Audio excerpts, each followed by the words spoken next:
네, 안녕하세요. 오늘은 머리가 아픈 두통에 대해서 한번 알아보도록 하겠습니다. 현대인들은 복잡한 세상을 살아가서 그런가요?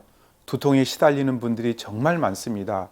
심사평가원 자료에 따르면요, 2021년도 한 해 동안 무려 112만 명의 환자가 두통으로 진료를 받은 것으로 나타났습니다. 굉장히 많은 사람들이죠. 두통, 대부분의 사람들은 머리가 아프면은 혹시 뇌에 큰 병이 있는 것은 아닐까라고 이렇게 걱정을 하게 되는 경우가 많은데, 실제로 검사를 해보면은 머리에 이상이 없는 경우가 거의 대부분입니다. 그러나 우리 인체에서 가장 중요한 부위 중에 하나가 뇌이기 때문에 우리가 가벼운 두통이라도 소홀히 해서는 안 됩니다. 히포크라테스는 뇌에 공급되는 혈액의 독소 때문에 두통이 발생한다고 보았고, 한방에서는 습담과 열, 칠정이 울결되어 가지고 두통이 생기는 것으로 보았습니다.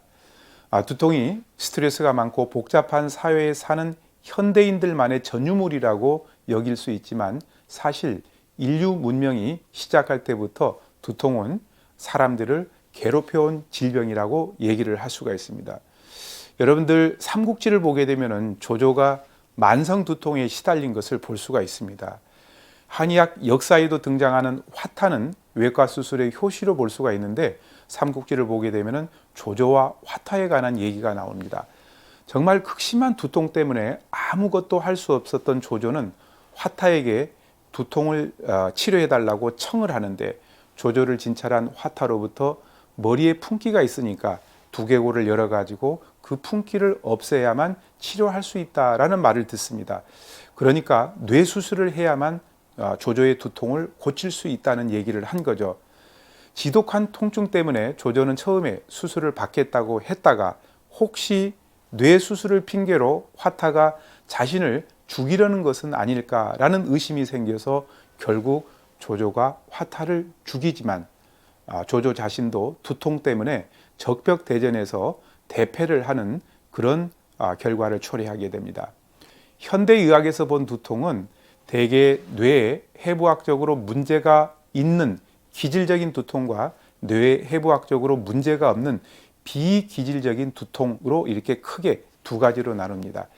그러니까 비기질적인 두통, 뇌에 해부학적으로 문제가 없는 두통이 거의 90% 정도를 차지하고요, 뇌에 문제가 있는 기질적인 두통은 10% 미만입니다. 뇌 해부학적인 문제가 있다는 것은 대개 2차성 두통이라고 하고, 뇌종양이나 뇌경색, 뇌출혈, 또 뇌염이나 뇌수막염, 또 축농증, 중이염, 고혈압이나 녹내장 같은 걸로도 두통이 생길 수가 있습니다.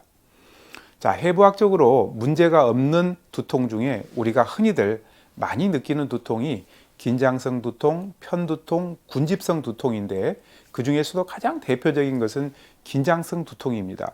특별한 질병이 없이 발생하는 두통이고, 두통으로 병원을 찾는 환자의 90% 정도가 바로 이 긴장성 두통입니다. 스트레스를 많이 받고 긴장된 상황이나 좋지 않은 자세로 일상생활을 하다 보면은 이로 인해 가지고 근육통과 함께 긴장성 두통이 생기는 것이죠. 두 번째는 편두통인데요.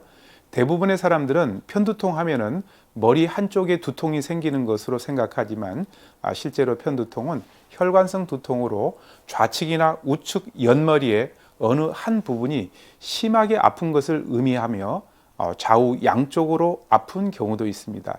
이제 군집성 두통 같은 경우에는 젊은 남성들에게 많이 발생을 합니다.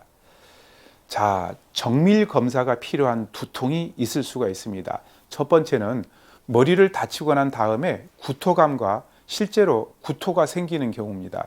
그리고 두통이 오면서 구토감이 있고, 또 이제 어지럽고 한쪽 팔 다리가 힘이 없고 보행이 불편하면서 언어 장애가 있는 경우, 또 두통이 있으면서 물체가 두 개로 보이고 시야 장애가 있을 때, 네 번째는 두통이 점점 진행되거나 두통의 양상이 계속 자주 변할 때, 그리고 두통이 반복해서 나타나고 같은 부위, 같은 형태, 같은 시간대에 두통이 생기는 경우, 여섯 번째는 없던 두통이 생겼는데 두통이 계속되는 경우, 일곱 번째는 수면 장애를 겪을 정도의 두통이 지속되는 경우, 그리고 마지막으로는 태어나서 정말 처음으로 겪는 극심한 두통이 있을 경우, 이런 경우에는 반드시 정밀 검사를 해봐야 됩니다. 여러분들 한방에서는 두한종열이라고 해서 머리는 시원하게 해야 한다라고 했는데, 이것도 두통과 관련이 있나요? 물어보는 경우가 있습니다. 한방에서 보는 이 머리라고 하는 것은 모든 양기가 모여 있는 것이고, 인체에서 발생한 열기는 상승하는 성질이 있는데, 대개 한의학에서 보는 두통은 머리에 모인 양기와 상승된 열기가 머리에서 중첩되면서 발생한다고 봅니다. 그래서 머리는 쉽게 뜨거워져서 열로 인한 병이 많이 발생하기 때문에 예로부터 머리는 항상 시원하게 해주는 것이 좋다고 한 겁니다. 그러니까 한의학에서는 두무냉통이라고 해서 머리는 차감으로 인한 두통은 없다라고 본 것이죠. 자, 두통에 도움이 되는 한방차는요, 천궁이라는 약을 권합니다. 흔히들 천궁은 두통의 명약이라고 합니다. 동의보감에 보게 되면은 천궁은 두통을 치료하는데 없어서 안 된다고 했을 정도입니다. 천궁은 향이 굉장히 강해가지고 뱀이 천궁의 냄새를 싫어한다고 해서 뱀이 피하는 풀이라는 뜻으로 사피초라고도 이렇게 부릅니다. 우리 조상들은 뱀을 쫓기 위해 가지고 장독대 주변에 천궁을 많이 심기도 했습니다. 천궁의 정유 성분은 진정시키는 효능이 있고 혈관을 확장시켜주고 혈액 응고를 막아주면서 혈액순환을 정상화시킴으로써 두통을 치료해주고 예방을 해줍니다. 복용 방법은 천궁을 가루내 가지고 천궁과 꿀을 5대5의 비율로 재워두고 한 일주일 정도 지나 가지고 하루에 3번 커피잔에다가 따뜻한 물을 넣고 한 이 천궁하고 꿀을 합한 것을 3티스푼 정도 넣고 그냥 저어서 복용하시면 됩니다. 우리가 신경을 많이 써서 스트레스를 많이 받을 때, 이럴 때 두통이 많이 생기죠. 이것을 우리가 일명 스트레스성 두통이라고 하는데, 이런 때는 국화차가 도움이 많이 됩니다. 국화는 성질이 서늘해서 머리에 열을 내려주면서 머리를 맑게 하고, 또 눈의 충혈과 눈의 피로를 풀어주고 혈압을 내려주는 효과가 뛰어납니다. 스트레스를 많이 받고 신경이 예민한 사람들은 평소에 두통을 호소하기 쉬운데, 이때 스트레스를 풀어주고 뇌의 긴장을 풀어주는 것이 바로 국화입니다. 따라서 스트레스를 많이 받는다, 또 머리가 늘 막지 못하다, 눈이 뻑뻑하고 충혈이 된다, 고혈압이 있다고 하는 분들께는 국화차가 도움이 많이 되죠. 말린 국화 5송이를 망이 있는 찻잔에 담그고 거기에다가 뜨거운 물을 부어 가지고 한 5분 정도 있다가 노란 색이 우러나오면은 건더기는 건지고 그 물을 드시는데, 기호에 따라서는 거기에다가 꿀 같은 것을 타서 드시는 방법도 괜찮습니다. 평소에 두통으로 고생하시는 분들은 우리가 저녁에 잘 때 베고 자는 베개도 굉장히 중요합니다. 옛날에 과거를 준비하는 선비들의 베개는 국화와 메밀 베개를 많이 사용을 했습니다. 한의학적으로 보게 되면은 이 국화와 메밀은 성질이 시원해 가지고 머리에 열을 식혀주는 역할을 하기 때문에 국화와 메밀로 베개를 만들고 베고 자면은 머리가 시원해지고 맑아지면서 두통이 없어지는 효과를 볼 수가 있습니다. 메밀의 주요 성분인 루틴은 모세혈관 구성 성분인 콜라겐 생성을 도와가지고 혈관을 튼튼하게 하고 또 혈액순환을 활발하게 해줍니다. 플라보노이드 성분은 항산화 효과가 있어가지고 혈관 노화를 예방해주는 효과가 있죠. 또 두통이라기보다도 머리가 무겁고 답답하고 또 안정이 안 되고 이런 불편함을 느낄 때가 있는데요. 이럴 때 도움이 될 만한 음식이 있을까요? 이런 경우에는 뇌 쪽으로 신선한 혈액 공급이 잘 되지 않아서 생기는 경우가 많은데, 이때는 무즙이 많은 도움을 줄 수가 있습니다. 사실 무라고 하는 것은 피라미드를 만들 때 노동자들에게 무를 먹였다라는 그런 기록이 있을 정도입니다. 무는 밭에서 나는 인삼이라고 불리기도 하죠. 또한 무를 많이 먹으면 속병이 없다라고 우리 선조들은 얘기했습니다. 이처럼 무는 우리 건강에 굉장히 유용한 식품이라고 할 수가 있습니다. 특히 무는 혈액 속에 헤모글로빈과 산소의 결합을 촉진해주는 작용이 있어서 몸의 각 조직에 신선한 산소를 공급해주고 나쁜 독소는 몸 밖으로 배출시켜주도록 도와주기 때문에 머리가 맑게 되고 두통이 없어지게 되는 것이죠.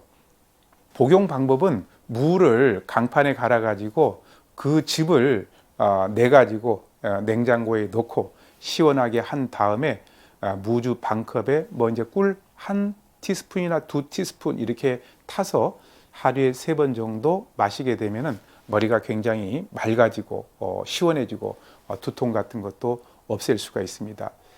우리가 두통이 있을 때 손쉽게 할 수 있는 지압요법을 말씀드리겠는데, 우리가 머리 제일 꼭대기에 있는 백회라는 경혈, 흔히들 100가지 경맥이 모여있는 경혈이다라는 그런 의미죠.